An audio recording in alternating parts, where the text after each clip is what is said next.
Kani po dan ako yung istorya may katawanan po ni di kani siya dili ni buyag.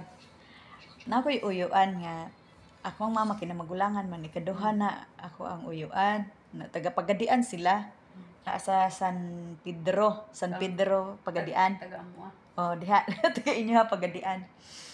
Sus karon kay ang kuan igsuon sa iyang mama ba to ang namatay. Tapos palahubog man jud kini akong uyuan. Idara na gud siya, tigulang na. Kay siguro mga 80 na siguro si Yoyo or pila na yung edad ko kabalo pila na yung edad basta tiguang na siya ato nga time. Sus karon kay dito na ingon man yung anak. Pa mauli sa mi sa balay kay ikaw si bantay di sa patay. Ang patay kay wala pa man tong tigbalsamar. Di syempre ang mga patay ihigda pa din na nila dito sa katong bitang murag folding bed. Nana. Sus karon kay nayana man ako gigagaw. Tsapa diri sa kapabantay sa diha ang kuan. Ang patay kay wala pa naabot ang tig kuan ihaw ba wala pa naabot ang tig balsamar. Sus karon. Isa pa toy patay dito. Isa pa. Sus karon kay naa may di ay naabot nga isa ka patay pod pero wala na tong ikakong igagaw. Ning uli na. Dahil na naabot sa kapatay. Sus karon ang nagbantay kay palahubog. Dayan. Paniya man silang duwa palahubog. Grabe. Dayan. Tapos, nga magtagay daw sila. Nagtagay silaan. Tagay sila. Yung mga patay din nakita ko nila. Nakita ko nila higda. Tagay sila. Sus, kay, akong uyuan. Hubog namang gidaw kay siya dyan. Pero nakahinom daw pa siya. Nga, siya natulog. Ayun, siya alangan daw, mahigda daw siya dito sa mga folding bed nga sa mga patay man daw to. Ni anak siya. Di ni sulod daw siya atong kwarto nga ang suga pula. Burgi na to. Burgi kani. Human siya kabalo. Tapos pag anak na, pag hubog yung gidaw kay siya, anak na, pag anak daw. Tanaw daw niya, pula-pula man daw ang kuan kanang suga. Tapos, naman daw yung murag katri. Katong ihawanan dito na ba? Balsamaranan. Tanaw niya, limpyo man pod. Wagoy dugo di. Limpyo kayo baya na ilang ginalimpyohan binala permente.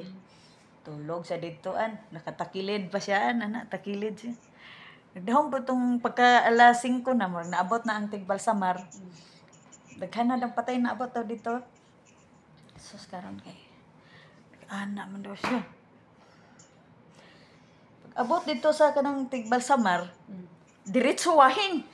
Nya lain man to siya og kanang matandog ni magmahubog. Mga rate. Sus karon. Dayan. Nagtakilid mo siya, gi-plaster siya sa mga anayan, mga balsamar.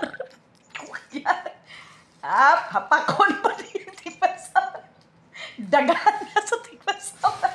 Ingon siya, yawa, pila na ko katuig ng balsamar, karoon pa ko kasulay ang patay ni Sukol. Ningdagan siya. Ningdagan. Eto siya dito sa ilang katong tigkuan dito. Ingon siya, kisa man itong patay na dito gigda ni Sukol.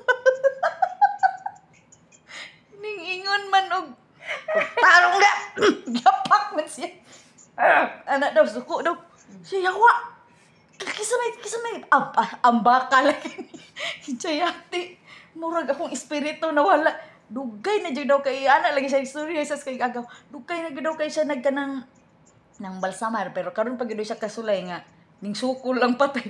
Kulbaa lagi niya pag ana daw niya pagplastar niya hapak man niyang kamutan. Huy, pagtada ambak sa dagan sa skus. Kisay tayatong patay ni sukol. Pagtada.